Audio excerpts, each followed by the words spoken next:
સુરત મહાનગરપાલિકા સંચાલિત સ્મીમેર હોસ્પિટલમાં સેનિટેશનના કોન્ટ્રાક્ટ માટે એજન્સીએ ખોટો એફિડેવિટ રજૂ કરી 2 વર્ષ માટે 3 કરોડનો કોન્ટ્રાક્ટ મેળવ્યા માટે એજન્સીએ ખોટી એફિડેવિટ કરી છે અને કોન્ટેક્ટ મેળવવા માટે ડીજી નાકરાણીએ માસિક 12.13 લાખની ઓફર કરી હતી।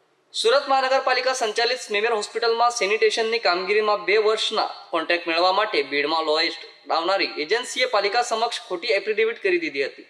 લોએસ્ટ ઓફર આપનારી એજન્સીને એક્ઝિક્યુટિવ કમિટીએ પ્રાઇસ બીડના આધારે કામ આપવાની ભલામણ કરી દીધી હતી। જો કે ત્યારબાદ ફરિયાદ થતાં વિજિલન્સ તપાસ સોંપવામાં આવી હતી, જેમાં ખોટી એફિડેવિટ કરી હોવાનો ભાંડો ફૂટ્યો હતો, જેના કારણે ખોટી એફિડેવિટ કરનારી એજન્સીને ડિસ્કોલિફાઈ કરીને નવેતરથી ટેન્ડરિંગ કરવા માટે કવાયત હાથ ધરી હતી। સુરત પાલિકા સંચાલિત સ્મીમેર હોસ્પિટલના સેનિટેશન સર્વિસ માટે 2 વર્ષના કોન્ટ્રાક્ટના ટેન્ડર બહાર પડ્યા હતા। 2 વર્ષની કામગીરી માટે અંદાજે 3 કરોડનો કોન્ટ્રાક્ટ થાય છે। તે મેળવવા માટે માસિક 12.13 લાખની ઓફર ડીજી નાકારની દ્વારા કરવામાં આવી હતી।